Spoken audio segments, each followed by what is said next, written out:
يا أيها الناس إنا خلقناكم من ذكر وأنثى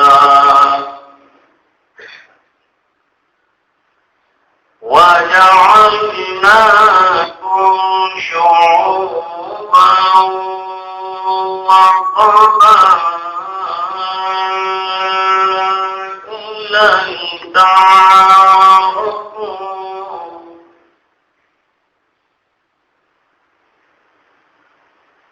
إن أكرمكم عند الله أتقاكم إن الله عليم خبير.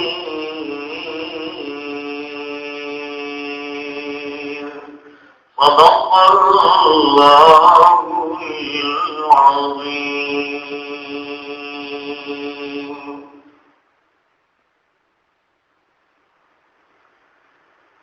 سورہ حجرات میں اب تک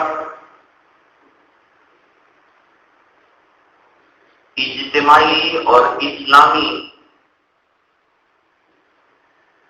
زندگی کے آداب اور ضوابط میں 11 نمبر بیان ہوئے ہیں.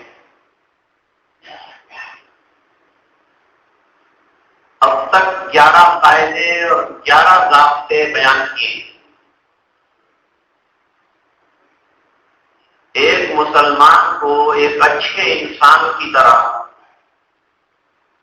سوسائٹی میں کیسے رہنا چاہیے اور وہ کون سے ضابطے ہوں گے کہ جن پر عمل کرنے سے اس کی زندگی اور سماجی زندگی اچھی ہو. جس کا آغاز تو اس طرح سے کیا تھا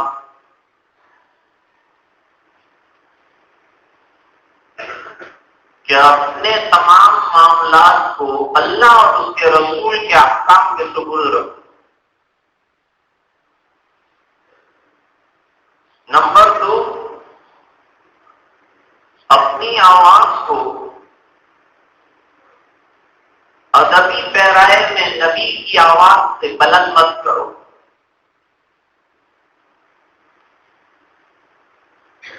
نمبر 3، اللہ کا ڈر اور تقویٰ بڑی چیز ہے، ہر وقت ساتھ رکھو. نمبر 4، حجروں کے پیچھے سے سرکار کو بے ادبی کے ساتھ آواز نہ دو.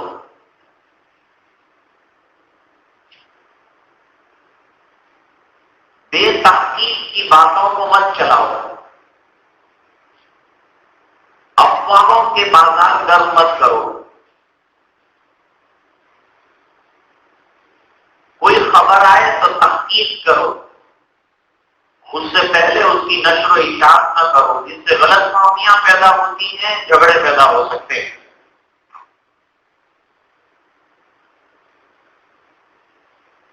اس کے بعد آگے چل کر فرمایا کہ آپس میں اگر جھگڑے ہوں مسلمانوں میں تو ان میں مصالحت کرانے کی کوشش کرو، کمپرومائز کراؤ. جھگڑوں کو ہوا مت دو، جھگڑوں کو سلجھا دو. میل محبت پیدا ہو آپس میں، اس کی کوشش کرو. اور جو گروہ جھگڑنے کے علاوہ کچھ بات مانتا ہی نہیں، سمجھتا نہیں، تو ان کو طاقت کے زور سے دباؤ تاکہ پورا سماج اور سوسائٹی امن و امان سے رہ سکے. پھر فرمایا کہ آپس میں تم لوگ کلمہ گو ہونے کے ناطے سے، ایک ملت میں ہونے کے ناطے سے بھائی بھائی کو، اس بھائی چارے کو قائم رکھو. پھر آگے چل کر فرمایا کہ ایک دوسرے کا ٹھٹھا اور تذلیل مت کرو، تحقیر کے طور پر کسی کی مذاق نہ کرو، ذلیل کرنے کے لیے ٹھٹھا نہ کرو کہ اپنے دوسرے بھائی کو ذلیل کرو کسی بات کے ذریعے سے۔ پھر فرمایا کہ نک نیم اور برے الفاظ سے یاد نہ کرو، اپنے بھائیوں کو اچھے لقب کے ساتھ پکارو۔ اس کے بعد فرمایا بدگمانیوں سے بچو۔ اس کے بعد کہا تجسس مت کرو، دوسروں کے اندرونی معاملات میں دخل مت دو۔ اس سے آگے چل کر فرمایا غیبت مت کرو، کیونکہ یہ سماج کو اور سوسائٹی کو اور بھائی چارے کو بہت نقصان پہنچاتی ہے، جس کے نتیجے میں سماج ٹکڑے ٹکڑے ہو کر رہ جاتا ہے اور اتحاد جس کی ضرورت ہے ملت کو وہ پارا پارا ہو جاتا ہے۔ جس یونٹی کی ضرورت ہے وہ یونٹی کو نقصان پہنچانے والی یہ چیزیں ہیں، اس سے بچاؤ اپنے آپ کو۔ اور امتحان فرمایا تھا کہ غیبت جیسا گھناؤنا جو بڑا گناہ، اس سے توبہ کرو، اور اس کے برے ہونے کی مثال بیان کی تھی کہ غیبت ایسی ہے جیسے اپنے مردہ بھائی کا گوشت کھانا، جو کوئی بھی پسند نہیں کرے گا، غیبت اس سے بھی برا گناہ اور جرم ہے۔ فرمایا واتقوا اللہ، بس اللہ کا ڈر سامنے رکھو اور ان چیزوں سے بچو۔ اور آگے فرمایا ان اللہ تواب الرحیم، اللہ تعالیٰ کا تم سچے دل سے توبہ کرو تو بڑے رحم فرمانے والے ہیں اور بڑے معاف کرنے والے ہیں۔ آج 12واں ضابطہ بیان ہو رہا ہے، اجتماعی زندگی کو ٹھیس نہ پہنچے اور لوگ آپس میں مل جل کر رہیں، ایک دوسرے کی عزتوں کو برقرار رکھیں اور اسلامی اخوت کے دھاگے سے بندھے رہیں، اس کے لیے ایک بہت ضروری قاعدہ بیان کر رہے ہیں۔ ارشاد ہے یا ایھا الناس انا خلقناکم من ذکر و انثی، اے لوگو، یہ خطاب عام ہے، خالی ایمان والوں کو نہیں کہا جا رہا ہے، یہ پورے عالم کے لوگوں کو خطاب ہے، کیونکہ یہ عالمی بیماری ہے جو بیان کر رہے ہیں۔ اگر پوری دنیا میں اتحاد چاہیے تو پہلے یہ چیز کو مٹانا پڑے گا اور ختم کرنا پڑے گا، اور یہ چیز ختم نہیں ہوتی تو یہ اونچ نیچ کا جو نظام ہے جس نے انسان کی انسانیت کو برباد کر کے رکھا ہے، اس کو بہت بڑا نقصان پہنچتا ہے۔ یا ایھا الناس انا خلقناکم من ذکر و انثی، اے لوگو، ہم نے تم کو ایک مرد اور ایک عورت سے پیدا کیا ہے۔ ایک روایت میں ہے کہ کلکم بنو آدم، تم میں سے ہر ایک جو ہے وہ حضرت آدم علیہ السلام کی اولاد،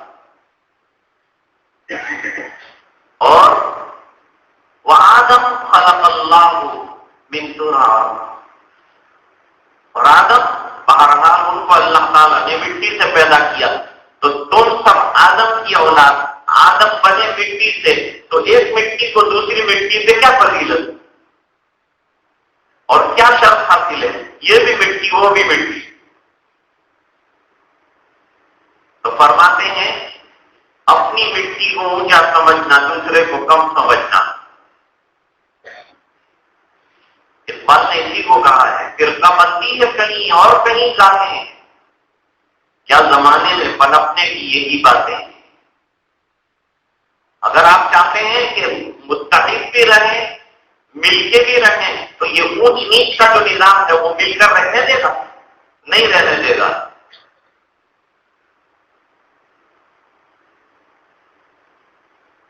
اس لیے اقبال نے خاص طور سے اس کی طرف اشارہ کیا ہے کہ خدا نے رنگ و بو کو بھول کر ملت میں کون ہو جا، نہ ایرانی رہے باقی، نہ دورانی نہ افغانی۔ دنیا میں آج یہ سب سے بڑی مصیبت، انگریز لوگ اپنے آپ کو بہت اونچا سمجھتے تھے۔ جنوبی افریقہ میں ڈچ قسم کے جو انگریز تھے، ایک آئینہ دکھا کر کئی کئی ایکڑ زمینیں جو ہے وہ کانوں سے لے لیتے تھے۔ انہوں نے اپنے یہاں تقسیم کر رکھی تھی، پوری دنیا سے شور اٹھا کہ اصل ملک تو یہ کانوں کا ہے، ان کو دے دیا جائے ان کا ملک، لیکن برسوں تک مسلط رہے۔ اس کے بعد انہی کانوں میں جو تحریک چلانے والے تھے 25 سال تک قید خانوں میں بند رہے۔ پھر جو ہے نیلسن منڈیلا کا نام سنا ہوگا، ہم نے خود جا کے دیکھا کیسے پہاڑوں کی قید خانے میں اسے قید رکھا گیا، لیکن وہ آزادی کی بات کر، اور یہ کہ تم اونچے ہو ہم نیچے ہیں۔ انہوں نے شعبے قائم کیے تھے وہاں، وائٹ علاقے الگ، جو ملک کے سب سے بہترین علاقے ہیں وہاں وائٹ پیپل رہے، سفید لوگ، سفید فام اپنے آپ کو بہت اونچا سمجھتے ہیں۔ اور دوسری ایک کمیونٹی وہاں جو ہے وہ کلرڈ تھی، کچھ کالی خاتونیں اور کچھ گورے مرد ملے اور اس سے ایک نسل بنی، اس کو لوگ کلرڈ رکھا ہے انہوں نے، یہ مکس رنگ والے ہیں۔ چنانچہ ان میں وہ دونوں چیزیں نظر آتی ہے، وہ سیاہی بھی نظر آتی ہے، وہ سفیدی بھی نظر آتی ہے، وہ کلرڈ کہلاتا ہے۔ تیسرا طبقہ ہندوستانیوں کا تھا، ہندو پاک سے آنے والے، ان کے علاقے انہوں نے الگ کر دیے تھے، یہ علاقے والے الگ تھے، یہ درمیانی درجے کے لوگ۔ اور سب سے گھٹیا جو علاقے ہیں دنیا میں، سب سے بڑا جو ہے کانوں کا طبقہ اگر کسی جگہ ہو کہ 25 لاکھ سے زیادہ ایک جگہ رہتے ہوں تو وہ سوویٹو ہے، لنیزیا کے پاس ایک جگہ ہے، وہاں کانوں کا علاقہ، بڑی پچھڑی ہوئی بستیاں۔ کانوں کو گوروں کے مکان کے قریب سے بھی جانے کی اجازت تھی، اور گوروں کی پارلیمنٹ میں جو سیٹیں وہاں بیٹھنے کی بھی اجازت تھی، ان کے گارڈن میں جانے کی اجازت تھی، ان کے ہوٹلوں میں جانے کی اجازت تھی، ان کے علاقوں میں جانے کی اجازت تھی۔ تم گرے ہوئے لوگ وہاں اونچے ہیں، یہ ہے جس کے نتیجے میں انہوں نے آزادی کی تحریک چلائی۔ یہاں تک کہ عالم یہ تھا کہ کالا اگر اچھی گاڑی لے کر جاتا ہے تو انگریز اس سے گاڑی چھین لیتا تھا کہ میرے ہوتے ہوئے تم نے اچھی گاڑی نہیں چلائی۔ اور ہم نے آنکھوں سے دیکھا کہ جو انگریز کی گاڑی سے اوورٹیک کر کے کالا اگر آگے بڑھا تو اس کو آگے جا کے روکا جاتا تھا، اتار کر مارا جاتا تھا۔ تیری ہمت کیسے ہوئی کہ تو نے جو ہے ہماری گاڑی کو اوورٹیک کیا؟ اس سے تو پھر ہمارا ملک اچھا ہے کہ سائیکل والا بھی مرسیڈیز والے کو اوورٹیک کرتا ہے۔ تو کہنے کا منشا یہ ہے کہ یہ بیماریاں برطانیہ میں بھی پائی جاتی ہیں، برطانیہ میں بھی یہ مصیبت، بعض علاقے ایسے کہ وہاں اگر خدا نہ خواستہ کوئی کالا داخل ہو جائے تو اس کو قتل کر ڈالے۔ ان کے ہوٹل الگ، ان کے ریسیڈنس الگ، ان کے علاقے الگ۔ حضور پاک صلی اللہ علیہ وسلم نے فرمایا بعثت الی الاسود والاحمر، میں سب کی طرف بھیجا گیا، میری بعثت عام ہے پورے عالم کے لیے۔ بعثت للناس کافۃ، میں سب کے لیے بھیجا گیا۔ لا فضل للعربی علی العجمی، کسی بھی عربی کو کسی بھی عجمی کے اوپر کوئی فوقیت نہیں ہے، کوئی پرائیورٹی نہیں ہے، کوئی فضیلت نہیں ہے، سب انسان برابر ہے۔ ہندوؤں کے اندر بھی یہ مصیبت ہے، ہندوؤں میں بھی 4 ذاتیں ہیں۔ ایک تو سب سے اونچی ذات برہمن ہے، وہ کہتے ہیں گائے کے منہ سے پیدا ہوئے ہیں ہم سب سے اونچے لوگ، ہم کو اور ہماری اونچائی کو کوئی چھو نہیں سکتا، اور اس کے مقابلے میں دوسرا جو ہے چھتری، تیسرا ویشیہ ہے، اور چوتھا جو ہے شودر ہے۔ وہ کہتے ہیں کہ یہ جانوروں کی دم سے پیدا ہونے والے اور پیروں کی جو نیچے کا حصہ ہے اس سے پیدا ہونے والے لوگ ہیں، لہذا یہ سامان رہیں گے ہمیشہ، اور یہ منہ سے پیدا ہوئے اقتدار انہیں کو ملے گا۔ چنانچہ ملک میں اقتدار کی پورا زیادہ تر ایسے لوگوں کے پاس رہی ہے۔ اس لیے گاندھی جی نے جب دیکھا کہ مسلمان جو ہیں وہ اپنی اس دعوت کی وجہ سے کہ ان کے یہاں سب آپس میں بھائی بھائی ہیں، تو انہوں نے جو ہے ہریجن کے یہاں بیٹھ کر کھانا شروع کیا۔ یہ تو اصل میں اسلامی تعلیمات، ان کی تعلیمات یہ ہے ہی نہیں۔ ان کے یہاں تو اگر کوئی شودر ان کے قریب سے گزر جائے تو جب تک 7 مرتبہ وہ غسل نہیں کر لیتے وہاں تک وہ پاک نہیں ہوتے، اتنا گندا سمجھا ہے۔ تو انہوں نے پھر وہ ان کے ساتھ بیٹھ کر جو ہے وہ کھانا شروع کیا۔ یہ تو ان کے یہاں شاید بناوٹ ہوگی، لیکن اسلام میں تو یہ حقیقت ہے، یہاں تو یہ حقیقت ہے۔ اس لیے جب حضرت بلال حبشی رضی اللہ تعالیٰ عنہ نے بیت اللہ شریف پر چڑھ کر اذان کی تو جو مشرکین تھے بڑے بڑے، انہوں نے کان کے اندر انگلیاں ڈالی اور یوں کہا کہ کالا ہمارے یہ بیت اللہ پہ چڑھ کے اذان دے، اچھا ہوا کہ میرا باپ مر گیا، اس نے یہ منظر نہیں دیکھا۔ حضور پاک صلی اللہ علیہ وسلم نے فرمایا رنگوں کے اعتبار سے کسی کو کسی پر فضیلت نہیں، رنگوں کی بنیاد پر فیصلے نہیں ہوں گے اللہ کے یہاں، اعمال کی بنیاد پر فیصلے ہوں گے، ایمان کی بنیاد پر فیصلے ہوں گے، تقویٰ کی بنیاد پر فیصلے ہوں گے۔ اور اگر کوئی بڑھے گا آگے اور آگے جائے گا تو وہ ہوگا جس کو اللہ نے تقویٰ میں اور پرہیزگاری میں اونچا مرتبہ اور مقام عطا کیا ہو۔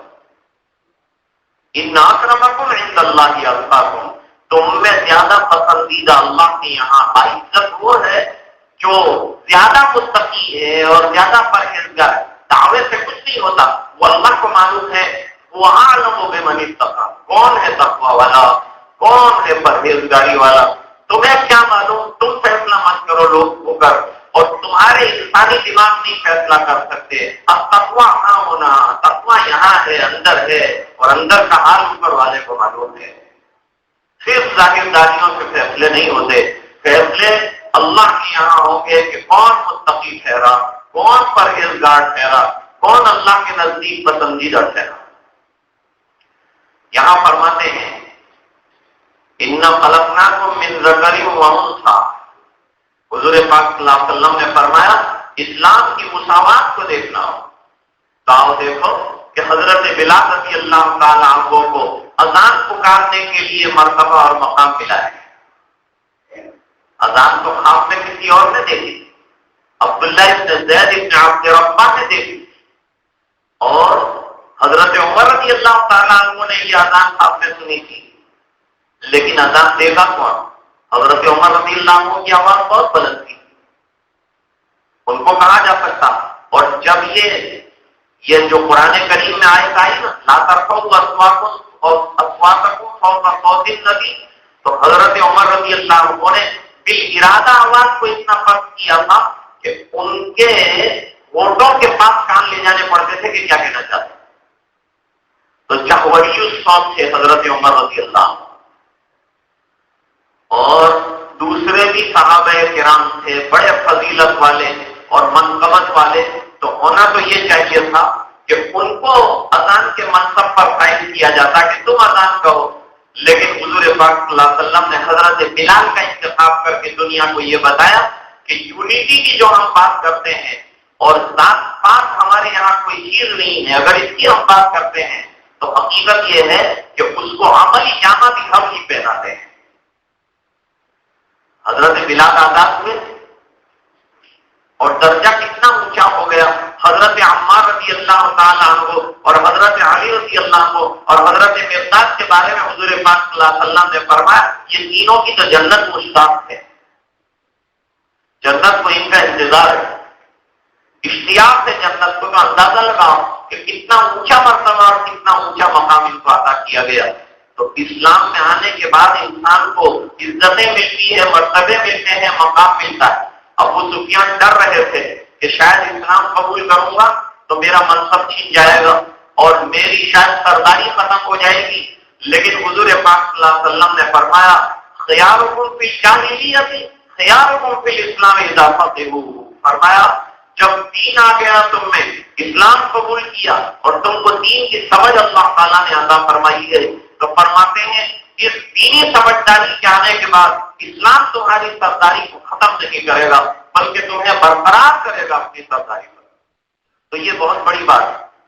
فرماتے ہیں انا خلقناکم من ذکر و انثی. اللہ تعالیٰ نے حضرت آدم علیہ السلام کو، یہ اصل میں غلط نظریہ ڈارون نے قائم کیا تھا. پہلے کچھ اور لوگ تھے ہمارے یہاں جنہوں نے ایسے نظریے قائم کیے جن میں پرویز تھا. پرویزیت ایک مصیبت رہی ہے، بہت بڑی بڑی نئی نئی مصیبتیں اور نئی نئی فتنوں سے امتیں جو ہے ہمیشہ پریشان رہی ہیں. ان میں ایک فتنہ یہ بھی رہا ہے، عرب لوگ اپنے آپ کو بہت اونچا سمجھتے تھے اور اپنے مقابلے میں دوسروں کو عجمی یعنی گونگا سمجھتے تھے کہ بولنا جسے کہتے ہیں وہ تو ہم ہی جانتے ہیں، باقی یہ سب بولتے ہیں ان کی مت سے کچھ نہیں ہوتا، اصل میں تو ہم بولتے ہیں. اور بولنا بھی کیسا کہتے ہیں اتنا زبردست ان کے خطاب ہوتے تھے، ان کے اشعار ہوتے تھے، اپنی فصاحت اور بلاغت اور اپنی معافی ضمیر کی ادائیگی میں ان کا ڈنکا بجتا تھا. چھوٹے چھوٹے بچے کئی 100 اشعار جو ہیں وہ یاد کرتے ہیں اور ہمارا عالم یہ ہے کہ ایک شعر یاد ہوتا ہے اس کا بھی آدھا مصرع بھول جاتا ہے. ان کو انصاف کتنے یاد تھے، نسب کتنے یاد تھے. ارے کسی بچے کو ٹھہرا کے پوچھو کہ تیرا نسب کیا ہے تو وہ نسب اپنے سے لے کے حضرت آدم علیہ السلام تک بیان کرتا تھا. حضور پاک صلی اللہ علیہ وسلم نے فرمایا کہ ہاں البتہ جو شرافتیں نسبی اعتبار سے کسی کو ملی ہوں تو اللہ نے مجھے عطا فرمائی، کیونکہ نسبی جو شرافتیں ہوتی ہیں ایسے شریف النسب لوگوں کو اللہ تعالیٰ نبوت سے سرفراز فرماتے ہیں، اگرچہ وہ غریب ہوں. غربت الگ چیز ہے. فرمایا حسب کا تعلق مال کے ساتھ ہے اور نسب کا تعلق جو ہے وہ انسان کی اصل شرط کے ساتھ ہے. حسب تو مال زیادہ ہوگا تو اس کی قدر ہو جائے گی تو مال سے ہو سکتا ہے، لیکن نسب عمدہ ہوگا اعمال صالحہ کی بنیاد پر، تقویٰ کی بنیاد پر اور اسی طرح پرہیزگاری کی بنیاد پر. فرمایا بنو اسماعیل کو اللہ تعالیٰ نے پہلے تو حضرت اسماعیل علیہ السلام کو منتخب فرمایا اور حضرت ابراہیم علیہ السلام نے ایک علاقے میں تو اپنے بھتیجے لوط کو جو ہے لے جا کر فورس کیا کہ یہاں دعوت کا کام کریں، اور دوسرے بیٹے اسحاق کو جو ہے اپنے علاقے عراق کے اندر فورس کیا کہ یہاں دعوت کا کام کریں، داعیانہ کردار وہاں ادا کریں. اور حضرت اسماعیل علیہ السلام کے لیے حکم ہوا کہ عرب کے علاقے میں بنو اسماعیل رہیں گے اور یہاں سے ان کی نسل چلے گی اور یہ نسل میں آخری نبی جو ہے وہ پیدا ہوں گے. فرمایا حضرت اسماعیل علیہ السلام کو انتخاب کیا اللہ، اور اس انتخاب کے بعد پھر بنو اسماعیل کو شرف عطا فرمایا. پھر انہی کے اندر اللہ تعالیٰ نے آگے جا کر جو ہے اونچے انصاف میں یہ قریش کو مرتبہ عطا فرمایا. اور قریش بڑی مچھلی کو کہتے ہیں، قبیلوں میں اور خاندانوں میں قریش ایک اونچا خاندان مانا گیا. یہاں تک کہ حضور پاک صلی اللہ علیہ وسلم نے فرمایا الائمۃ من قریش، قریش کے 2 افراد بھی باقی ہوں تب بھی فطری صلاحیتیں اللہ نے ان کے اندر قیادت کی رکھی ہیں، لہذا وہ رہیں گے ہمیشہ اس منصب پر فائز. اور پھر قریش میں سے حضور پاک صلی اللہ علیہ وسلم نے فرمایا بنو ہاشم کو منتخب کیا اللہ تعالیٰ نے، اور بنو ہاشم میں سے اللہ نے مجھے منتخب کر کے نبی بنایا اور قیامت تک کے لیے نبی بنایا، آخری رسول اور آخری نبی بنایا. پھر ارباب سیر نے ایک بات کی. ارباب سیر کہتے ہیں کہ حضور پاک صلی اللہ علیہ وسلم کا نسب نامہ کر حضرت آدم علیہ السلام و تسلیم تک جتنے بھی لوگ ہیں ان میں کوئی بدکاری اور ناجائز تعلق نہیں رہا. تو اتنا پاکیزہ شرف اور اتنا پاکیزہ نسب رہا. حضور پاک صلی اللہ علیہ وسلم ایسے نسب میں اور ایسے خاندان میں پیدا ہوئے ہیں جن میں مخدوش ہونے کا اور خراب ہونے کا کوئی خدشان نہیں. باقی جس وقت جو انصاف کو ملیامیٹ کر دیا گیا، انصاف پر میں بحث کروں گا انشاءاللہ آئندہ، جو ہے فقہی اعتبار سے بھی اس میں بحث ہے کہ کون کس کا حق ہو سکتا ہے اور مسلمانوں میں درجات. رہ گیا یہ کہ اقبال نے یہ بات کہی ہے کہ تم شیخ بھی ہو، سید ہو، مغل اور پٹھان بھی ہو، اور ذرا یہ تو بتاؤ کہ مسلمان بھی ہو. تو ان تمام چیزوں سے یہ جو نسلیں بنائی ہیں، یہ جو ذات پات کی معاملات ہیں، یہ جو الگ الگ فیملیاں بنائی گئی ہیں، الگ الگ باڑے تیار کیے گئے ہیں، یاد رکھو کہ اسلامی پرچم کے نیچے ان باڑوں کی کوئی حیثیت نہیں. رہ گئی حیثیت تھوڑی سی تو پہچان کے لیے ہوگی، آپس میں تعارف کے لیے ہوگی. ایک آدمی کا نام اقبال ہے تو اقبال سادات میں بھی ہو سکتے ہیں، پٹھانوں میں بھی ہو سکتے ہیں. اب یہ اخیر میں جو لگے گا تو اس کے ذریعے سے امتیاز جو ہے وہ پیدا ہوگا. فرمایا یہ اگر ہوگا نسب کا معاملہ تو کیا آئے گا؟ فرماتے فرق جو ہے پہچان کا ہو جائے گا، لوگوں کے لیے پہچاننا جو ہے وہ آسان ہو جائے گا. فرمائنا خلقناکم من ذکر و انثی وجعلناکم شعوبا وقبائل. ہم نے تم کو شعبوں کی جمع ہے. شعبہ حصے کو کہتے ہیں، ایک گروپ کو کہتے ہیں، اور قبائل قبیلے کی جمع ہے. تو فرماتے یہ قبائل میں جو تم کو بانٹا کیوں؟ لتعارفوا، تاکہ تمہاری پہچان ہو جائے. انٹروڈکشن کے لیے یہ رکھا ہے، پہچان کے لیے یہ رکھا ہے. وہ اٹک پوچھتے ہیں کہ اٹک نہیں ہوگا تو نام پہ جا کے اٹک جائے گا، اس لیے کہا کہ ان کی اٹک کیا نہیں بتاؤ. تو یہ قرآن کریم کا ضابطہ کتنا بہترین ہے اور کتنا شاندار ہے. فرمائنا خلقناکم من ذکر و انثی وجعلناکم شعوبا وقبائل لتعارفوا. اب اصل میں شرط اس سے یعنی یہ برتری کہ بھائی پٹھان ہے تو اونچے درجے کا انسان ہوگا، جیسے کہ انگریز سمجھتا ہے کہ میں اونچا ہوں. وہ یوں کہے کہ بھائی میں سادات ہوں تو میرا درجہ، ہاں شرف کے اعتبار سے ہم اس کا احترام کریں گے، لیکن عند اللہ کیا ہوگا؟ فرماتے ہیں ان اکرمکم عند اللہ اتقاکم. بے شک اللہ تعالیٰ کے یہاں جو فیصلے ہوں گے وہ تقوی کی بنیاد پر ہوں گے. اکرام جو ہوگا، عزتیں جو ملے گی وہ تقوی اور پرہیزگاریوں کی بنیاد پر ملے گی. باقی کوئی گورا ہے، کالا ہے، اونچے نیچے خاندان سے ہے، جنت کے اندر کسی قسم کا کوئی پارٹیشن نہیں ہے. حضرت بلال رضی اللہ تعالیٰ عنہ کے بارے میں حضور نے فرمایا کہ کیا کرتے ہو بلال؟ کہ میں اپنے سے آگے جنت میں تمہارے چپلوں کی آہٹ سنتا ہوں. فرمایا حضور میں تو آپ کے قدموں سے وابستہ ہوں، جو کرتا ہوں آپ کے اشاروں کے مطابق کرتا ہوں. اور کرنے میں کیا کیا ہے میں جہاں وضو ختم ہو جاتا ہے باوضو ہو جاتا ہوں، موقع ملتا ہے تو تحیۃ الوضو پڑھ لیتا ہوں. بس اس کی وجہ سے اللہ تعالیٰ نے حضور پاک صلی اللہ علیہ وسلم کی امتی کو شرط کیا.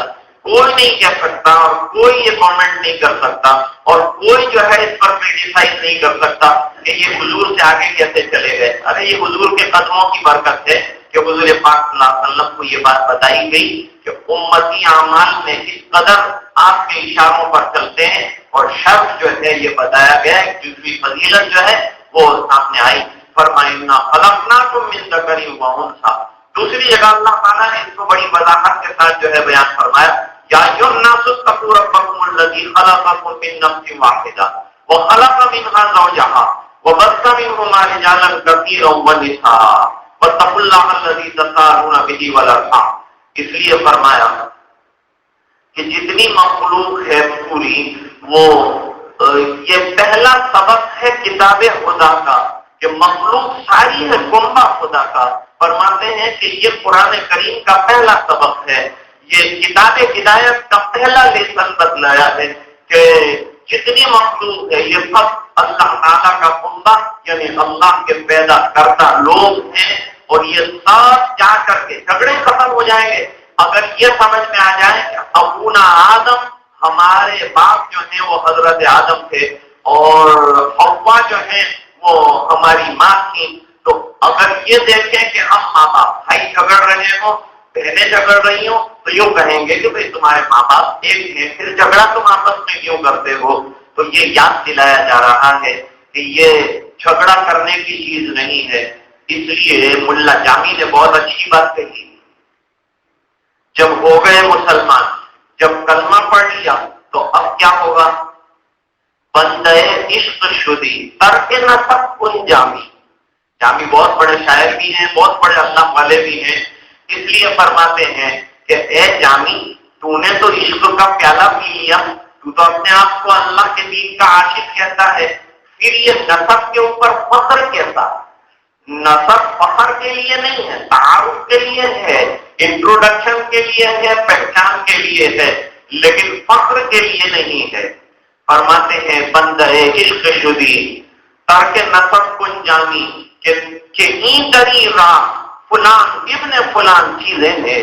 فرماتے ہیں یہ راستہ ایسا ہے کہ اس میں کوئی یوں کہے کہ میں فلان ابن فلان ہوں، تو شیخ سعدی فرماتے ہیں کہ پدر من سلطان کو درا سے کہ تیرے ابا تو بہت بڑے بادشاہ اور سلطان تھے، تیرے پاس صلاحیتیں کیا ہے، تیرے پاس کمال کیا ہے؟ یہ اگر کمال نہیں ہے تو خالی نسب سے کام نہیں چلتا.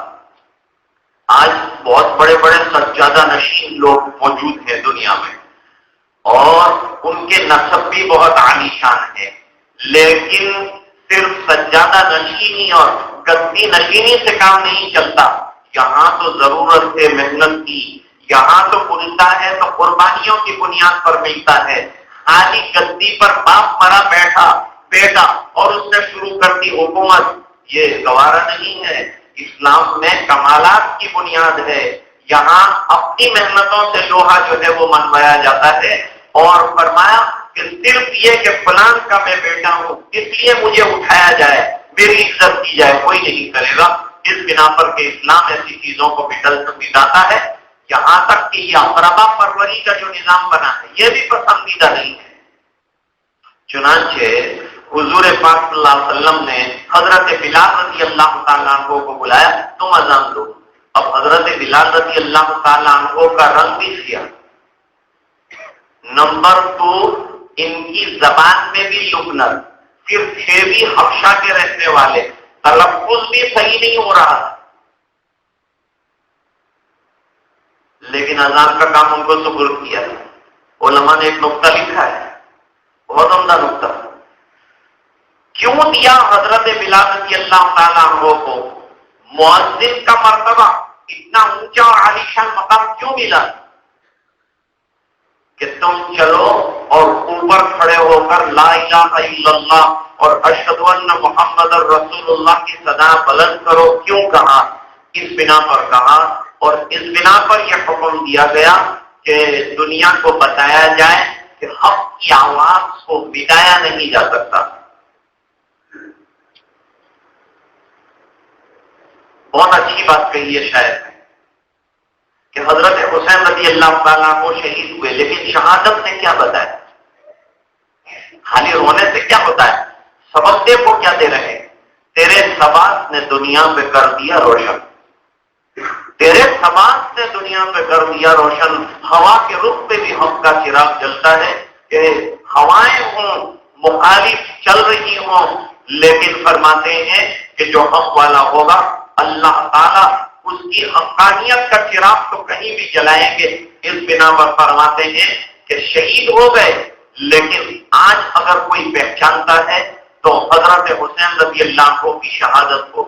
یزید کو کوئی جاننے والا نہیں، نہ اس پر کوئی رونے والا، نہ اس کی کوئی تعریف کرنے والا ہے. تو فرماتے ہیں حضرت بلال رضی اللہ تعالیٰ عنہ کو اذان کا حکم دے کر یہ بتا دیا کہ مکے میں یہ آواز لگانے پر اور یہ کلمے کے پڑھنے پر جان لینے تک کی تکلیفیں دی گئی تھی.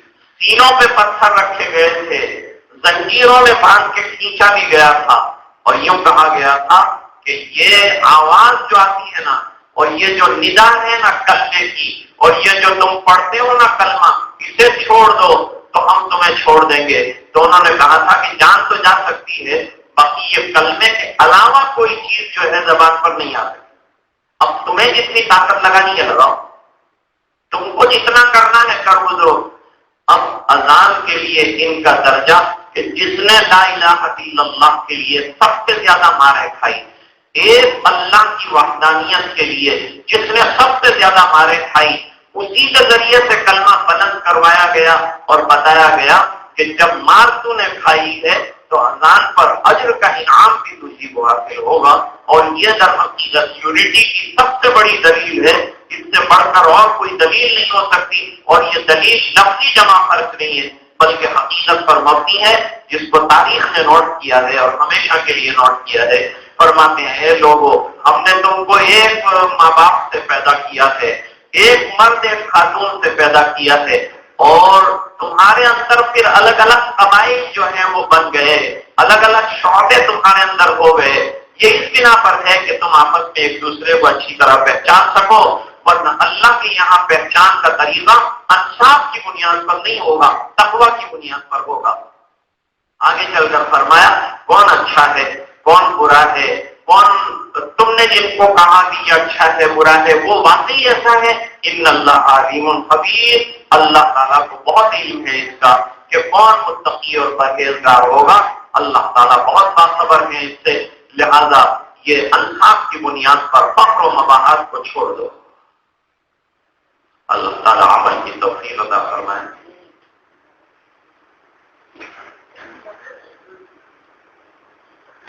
ہاں، یہ شفیع بھائی قاضی کم عمر تھے، لیکن افریقہ میں پہلے بھی دورہ پڑا تھا اس کا اور علاج بھی کیا گیا تھا، لیکن جانور نہ ہو سکے اور انتقال فرما گئے، وہیں مدفون ہوئے۔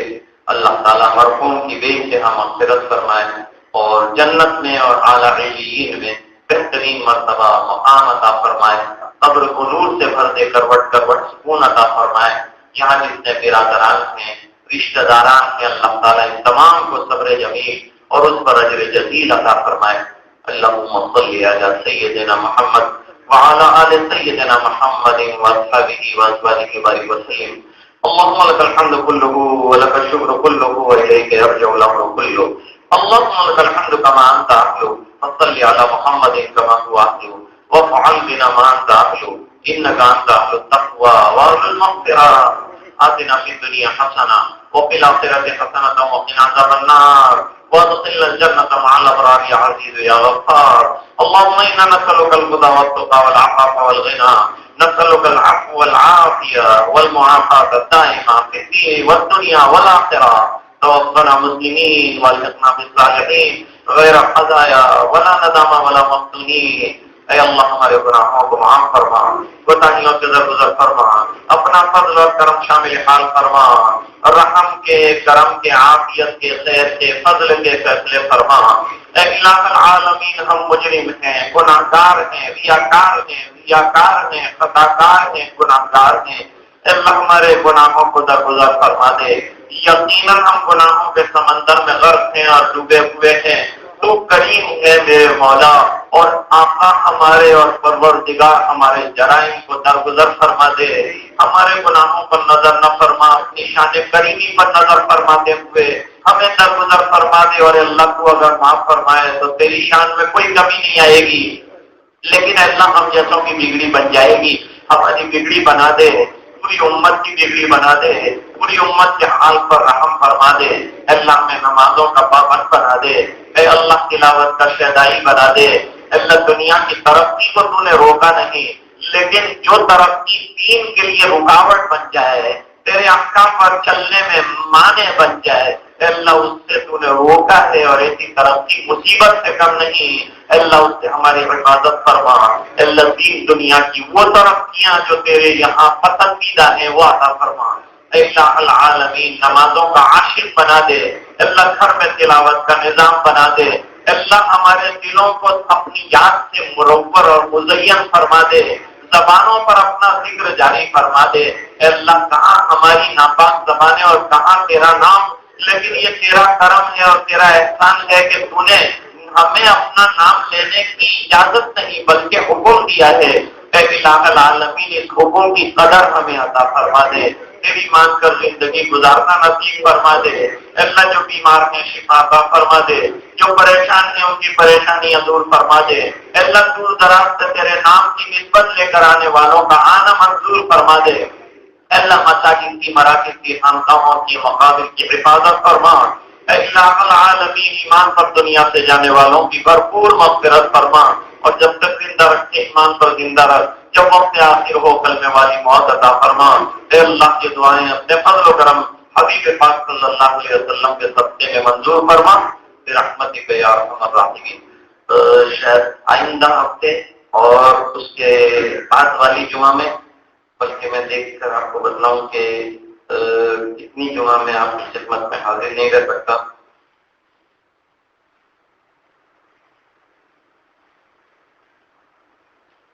یہ 2 جمعہ تو یقینی ہے کہ میں حاضری سے معذور رہوں گا، اور البتہ اس کے بعد جو جمعہ ہے 24 دسمبر، اس پہ بھی حاضری جو ہے شاید نہیں ہو سکے گی، اور اس کے بعد ایک اور جمعہ آئے گی تو اس پر بھی شاید حاضری ممکن نہیں ہے۔ امید یہ ہے کہ انشاءاللہ پھر جنوری میں ملاقات اللہ نے زندگی کی تو ملے گی۔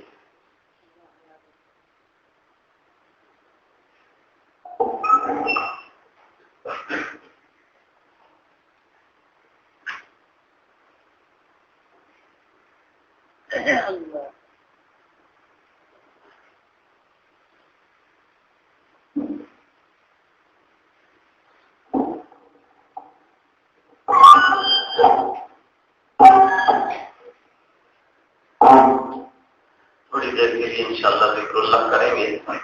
ذکر اللہ میں تحلیل لسانی ہے، لا الہ الا اللہ کا ذکر کریں گے، اور آخر میں محمد الرسول اللہ پر یہ ختم ہو جائے۔ ذکر کی تو کوئی حد نہیں ہوتی، قرآن کریم میں ذکر اللہ کی کوئی حد نہیں بتلائی ہے، لیکن ہماری کمزوریاں، ہمارے ذوق کو دیکھتے ہوئے کچھ جو ہے ذکر کے اندر مشائخ نے حد رکھی ہے تاکہ بندے اکتا نہ جائیں، اور علاج معالجے کی یہ شکل روحانی اعتبار سے ہمارے سامنے رکھی ہے، آسانیوں کے واسطے یہ ہے، تو سہولتوں کے اعتبار سے جو ہے ہمارے یہ اذکار بھی ہیں۔ 200 مرتبہ کم سے کم لا الہ الا اللہ کا ورد ہو، اور جن کو جہرن کی اجازت ملی ہے وہ جہرن کرتے ہیں، اور دوسرا درود پاک جو ہے کم سے کم 200 مرتبہ، اب بڑھا کر 300 مرتبہ تک لوگ کر چکے ہیں، اور تیسرا جو ہے وہ استغفار کو کثرت سے ہونا چاہیے، لیکن کم سے کم 300 مرتبہ، زیادہ سے زیادہ جتنا کرنا ہو کر سکتے ہیں۔ جو حافظ نہیں ہیں وہ پاؤ پارا کم سے کم روزانہ تلاوت کریں، جو حفاظ ہیں وہ 1 پارے سے کم نہ کریں۔ اس کے ساتھ ساتھ جو ہے جو حضرات ہونا بھی چاہتے ہیں تو ان حضرات کو بھی یہ ذکر کی اجازت ہے، وہ کر سکتے ہیں یہ ذکر، اور کوئی جہری ذکر کرنا چاہتے ہوں تو مجھ سے اجازت لے تو پھر ان کو انشاءاللہ وہ اجازت موقع کے اعتبار سے اور مصلحت کے اعتبار سے دی جائے گی۔ اور اس کے ساتھ ساتھ دوسری چیز جو ہے وہ نمازوں کی پابندی ہے، اور اس کے ساتھ ساتھ گناہوں سے بچنے کا اہتمام۔ یہ دونوں چیزیں بہت ضروری ہے، اس بنا پر کہ کبھی آدمی کام کرتا بھی ہے لیکن گناہوں کی وجہ سے اس کے کام جو ہے وہ سب غبار آلود ہو کر ختم ہو جاتا ہے۔ اس کے لیے کوئی جیسے الیکٹرانک کے اندر مٹی کا جانا یہ قیمتی چیز کو جیسے برباد کر دیتا ہے، اس طرح نیکیوں کے اندر گناہوں کے غبار کا جانا نیکیوں کو ختم کر کے رکھ دیتا ہے۔ اس لیے جہاں نیکیوں کا اہتمام کرنا چاہیے وہاں جو ہے گناہوں سے بچنے کا بھی اہتمام بہت زیادہ کرنا چاہیے۔ اس کے ساتھ ساتھ مراقبہ جو ابھی تھوڑی دیر سے انشاءاللہ کیا جائے گا تو وہ بھی مراقبہ جو ہے وہ بھی کیا جائے روزانہ پابندی سے، یہ اصل چیز ہے۔ تو اکثر لوگ یہ کہتے ہیں کہ سب ہوتا ہے اور یہ نہیں ہوتا، میں نے کہا یہی ہونا چاہیے اور دوسرا نہیں ہوگا تو چلے گا۔ تو مراقبہ یہ تو ریڑھ کی ہڈی کی طرح ہے اس سلسلے میں، اس کے لیے ضرور وقت نکالیں، دنیا کے بہت سے کاموں کے لیے نہ ہوتے ہوئے بھی وقت نکالتے ہیں، تو یہ تو مقصد زندگی ہے، اس کے لیے کیوں وقت نہ نکالا جائے؟ اگرچہ مراقبہ مقصود نہیں ہے لیکن مقصود تک پہنچنے کا یہ زینہ ہے، یہ سیڑھی ہے، اور سیڑھی کے بغیر تو آدمی اوپر جا نہیں سکتا، الا یہ کہ وہ جنات ہو تو جا سکتا ہے، باقی انسان کے لیے تو یہی واسطہ ہے کہ سیڑھی کے ذریعے جیسے جائے گا اوپر۔ اب سے تھوڑی دیر تک انشاءاللہ ذکر کریں گے اور اس کے بعد تھوڑی دیر انشاءاللہ مراقبہ کریں گے۔ روشنیاں بند کرتے ہیں۔ ہزار بار میں شویم دگنزے مشکو بلا ہنوز نام تو گفتن کمال بے ادبی لا الہ الا اللہ لا الہ الا اللہ لا الہ الا اللہ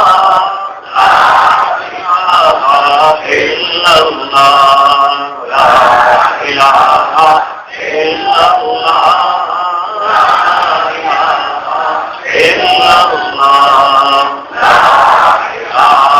الہ الا اللہ الا اللہ الا اللہ الا اللہ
وبارك وسلم تسليما كثيرا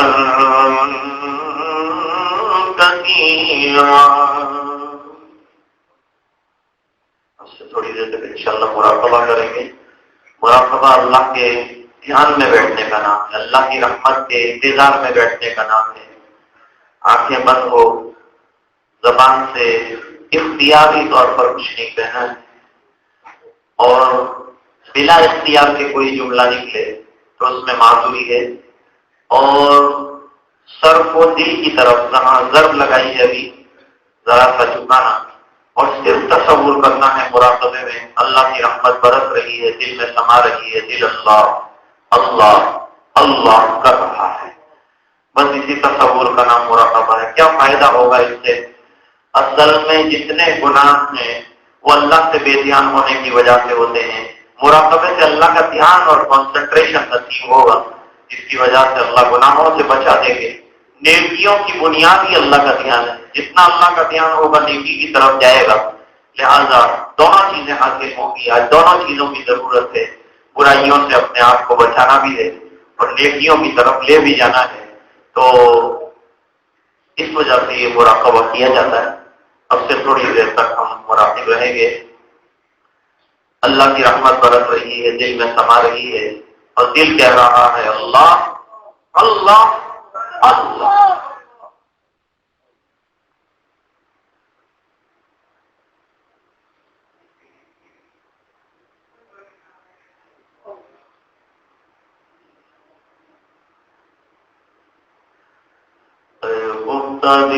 بیدار شو بیدار شو بیدار شو.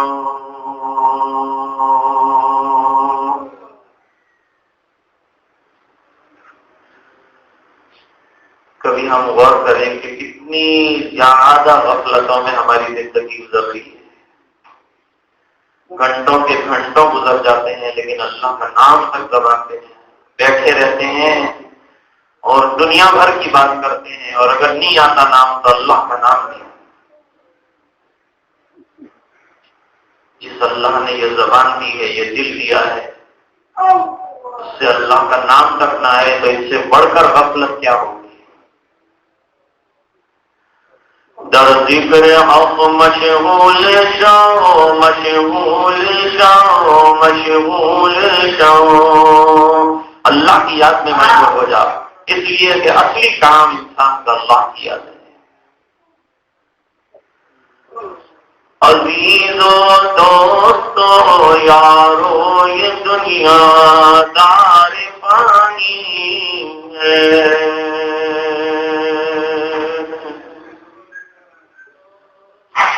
دل سے مت لگاؤ تم لحد میں جا بنانی ہے.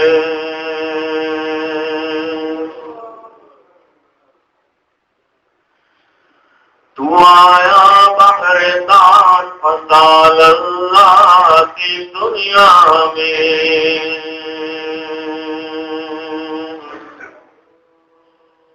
اور عقل کھوئی گئی تیری کیسی نادانی ہے.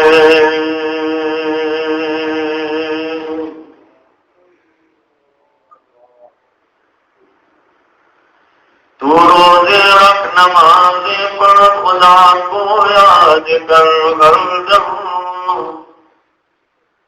کہ کی تجھے ایک دن کام آنی ہے.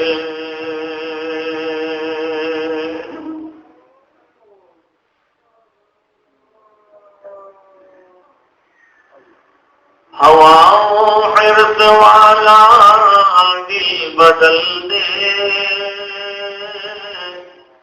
میرا غفلت میں ڈوبا دل بدل دے.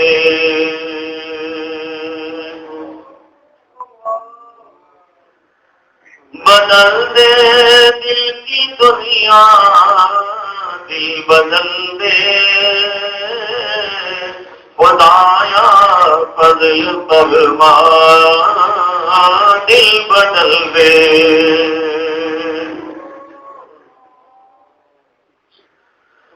گناہگاری میں کب تک عمر کاٹوں، بدل دے دل کا رفتہ دل بدل دے.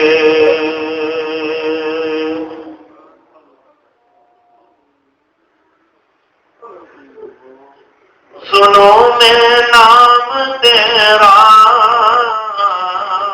دھڑکنوں میں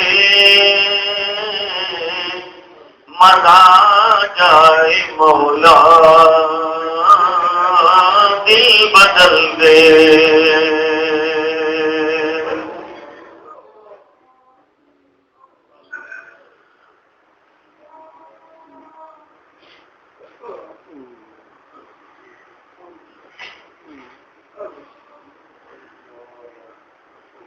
ہٹالوں آنکھ اپنی ماں سوا سے، جیوں میں تیری خاطر دل بدل دے.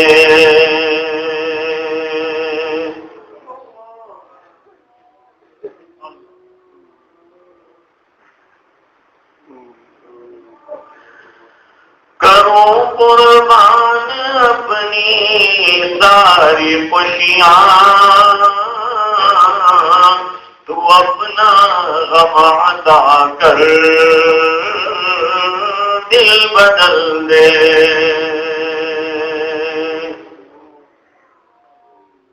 کسے مانگے کہاں جائے کسے کہیں اور دنیا میں حاجت روا کون گے.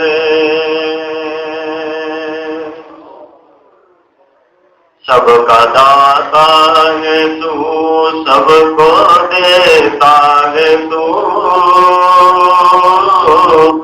تیرے بندوں کا تیرے سوا کون ہے.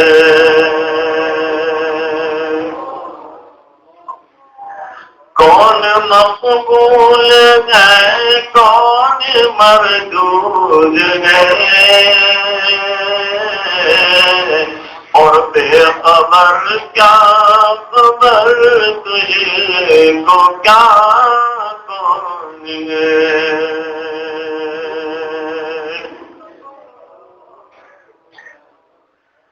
جب تلیں گے عمل سب کے میزان پر تب کھلے گا کہ پھوٹا کھرا کون ہے.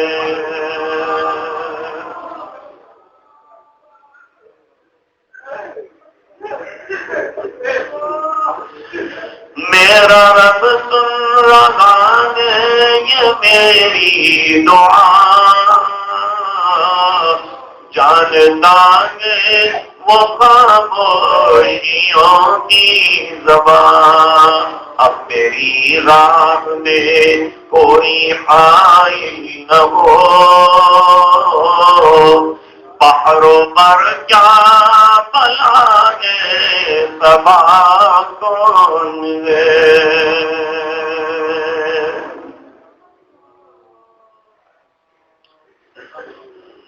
مراقبے میں جب آنکھیں بند ہو تو یہ سوچنا چاہیے کہ آج تو میں نے اپنے اختیار سے آنکھیں بند کی تھی لیکن ایک دن ہوا رہے گا جب آنکھوں پر اور جسم پر میرا اختیار ختم ہو جائے گا. لوگ ہاتھ باندھیں گے پیر باندھیں گے اور آنکھیں بند کر دیں گے.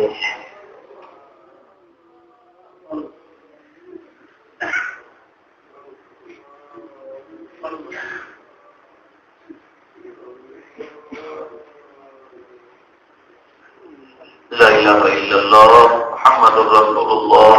اللهم صل على سيدنا محمد وعلى آل سيدنا محمد واصحابه وبارك وسلم. اللهم لك الحمد كله ولك الشكر كله وإليك يرجع الأمر كله.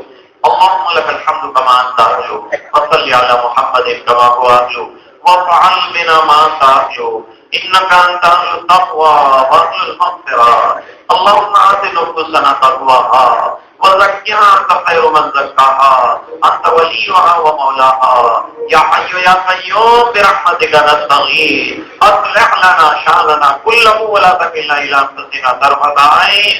اللهم إن قلوبنا ونواصينا وجوارحنا بيديك لم تملكنا منها شيئا فإذا فعلت ذلك بنا فكن أنت ولينا واهدنا إلى سواء السبيل.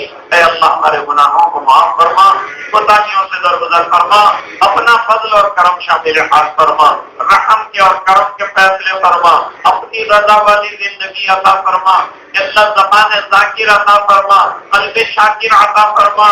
اللہ جسم کو تیرے احکام پر عامل بنا دے. اے اللہ تیرے احکام پر زندگی گزارنے والا بنا دے. 100% ایماندار بنا دے. اللہ سچا ایماندار بنا دے. اے اللہ ہمارے ایمان کی جان مال عزت آبرو کی حفاظت فرما. اے الہ العالمین ہمارے قلب کو نور معرفت سے منور فرما. سلسلوں کا فیض عطا فرما. اے اللہ ہمیں کچھ کرنا نہیں آتا ہمیں تو تیرا نام لینا بھی نہیں آتا. گندی زبانوں سے تیرا نام لینا بھی بے ادبی ہے. اللہ تیرا حکم ہے اس لیے یہ نام لیتے ہیں. اللہ غیب سے تربیت فرما دے. اللہ دور دراز سے آنے کا مطلب